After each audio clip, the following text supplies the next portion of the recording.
hoi aristoi, the best. Now we have what I call a kakistocracy of blackguards. It's ruled by the worst.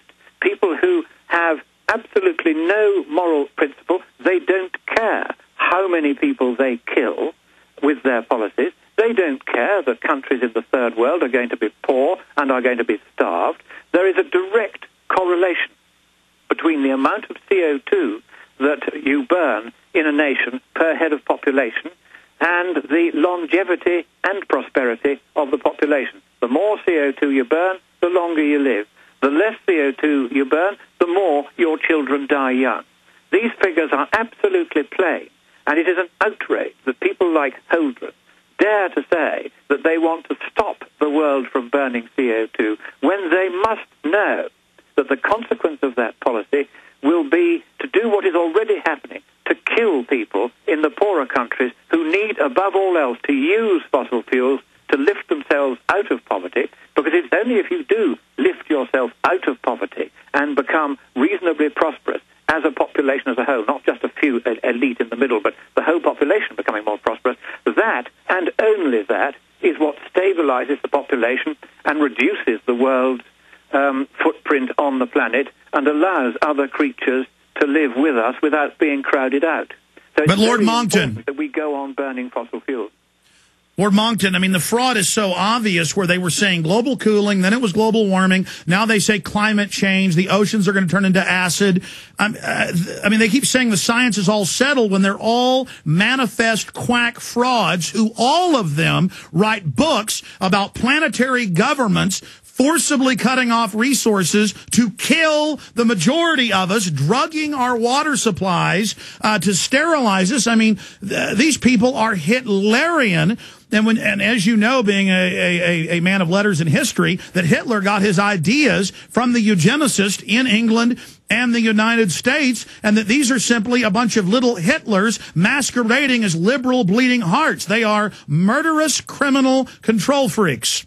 Well, you put that even more strongly than I would, I think. I think that there is certainly an element of deliberate desire to control population by killing people in large numbers deliberately if necessary. I don't think they care about that as long as they're not among those who get killed. And I think we do have to try to persuade the third world countries when they go to Copenhagen that they should not sign this treaty. It's been very carefully tailored, this treaty, so that they think in the third world countries that they're going to make a lot of money out of it from the Western countries. And that's why many of them are going to say, well, you know, maybe there is this climate problem, maybe there isn't, but if we're going to make some money out of it, we'll pretend that there is. And, of course, that would be the most terrible thing for them to do, because they will be the first victim of this policy of making the world poorer. If you make the rich poorer, then you make the poor poorer still, and they will end up not just scratching around for a bare existence, they will be dying. That's already happening. And anybody who really cares about his fellow man in the poorer countries must always oppose this nonsense about not burning fossil fuels. Fossil fuels are harmless. CO2 is a naturally occurring trace gas. And to take up your point about ocean acidification, which you've just mentioned, that's their fallback position.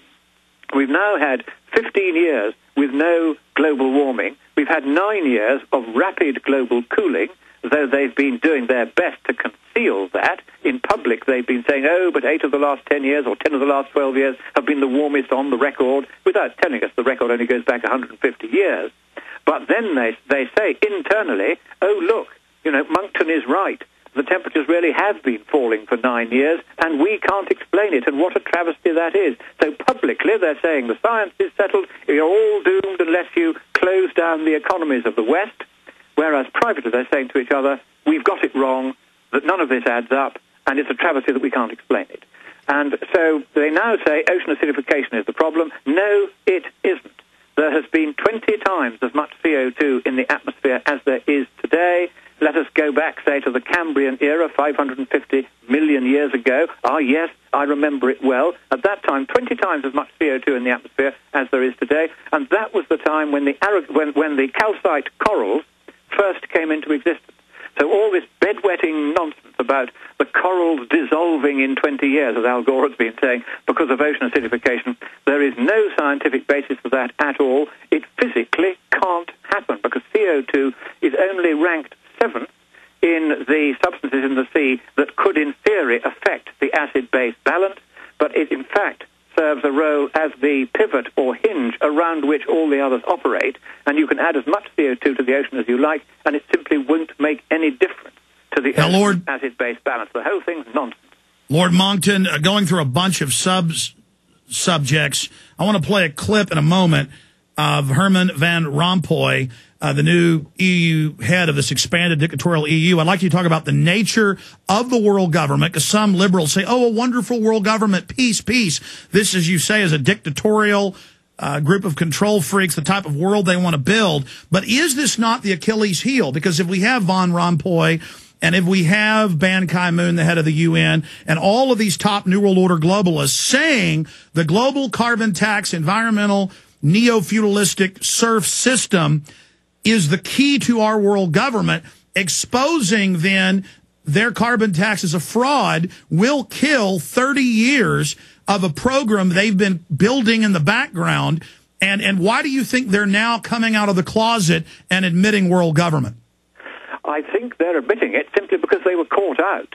There's no doubt that they had hoped that treaty would stay on the website, and they hoped that nobody would see it. But they wanted to put it there so that they couldn't be accused afterwards of not having let the public know what they were going to do. That's why they did that. And I happened to find out about it. I then, first of all, got it in the national press in Canada, all over the front page of the National Post. Then when I went to the States, I did the same there with a speech in St. Paul, Minnesota, where somebody filmed the peroration, just 4 minutes, and put it up on the web, and 4 million people have seen that now. And I think what has happened is we've panicked them. And so now they're coming out trying to reassure us that global governance isn't such a bad idea after all. Previously, they weren't going to tell us about this. They were going to put that treaty in place, and then we would suddenly wake up and find we were ruled by some ghastly group of little Hitlers in Geneva or somewhere, and that none of our democratically elected governments could do anything about it. We know what it feels like in the UK, because that's what they did to us with the EU. They told us it was just going to be a free trade area, and it's turned into a bureaucratic monster. I was talking, in fact, to the past president of the EU, a wonderful man who is the president of the Czech Republic, Václav Klaus, about this in Washington the other day. We were attending a conference together on the climate, organized by the Washington Times, and he made a wonderful speech there, and I asked him, I said, look, doesn't the whole arrangement at Copenhagen, this treaty that they're proposing to put in place, doesn't it look very much like a reinvention of communism to you? And he stopped and thought, and this is a man who presided over the collapse of communism in his country. He brought it to freedom and was its second president after he won their freedom. So he really knows what it's like to be on the wrong end of the extreme left and communism. And he thought for a moment and he said, well, okay, so we can't yet say that it's going to be as brutal as communism was.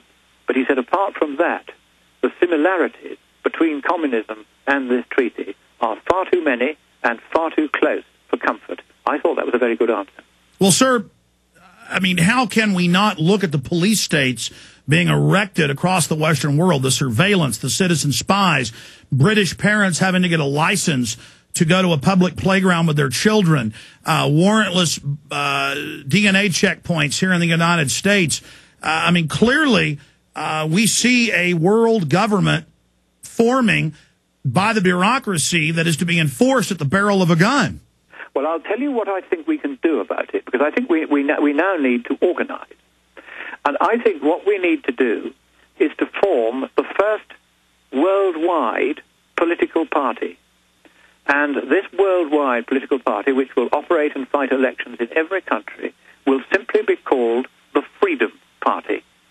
And it will fight this international, creeping, communistic bureaucracy wherever it finds it, and it will stand up for freedom and its two handmaidens, democracy and prosperity. And every time these people try to take it away, we in the Freedom Party will stop them.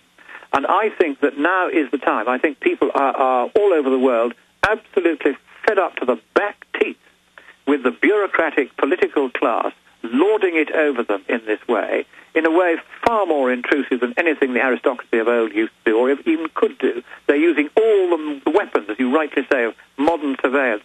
We have more speed, we have more cameras snooping over the British people than in all the other countries of Europe added together. This is a real police state here. Now, I can't get onto the BBC to say what I'm saying to you. They rang up yesterday and invited me to go on the air, and then within 5 minutes they'd rung up and cancelled. And the reason why was I was going to go on to debate with the leader of the Green Party. And the moment she heard I was coming, she said to the BBC, don't let him on because he'll beat me if he comes on. Let me go on my own because I'll say what you, the BBC, want me to say. And so they cancelled not me, the one who was willing to debate, but her, the one that wasn't. They cancelled me and they let her go on.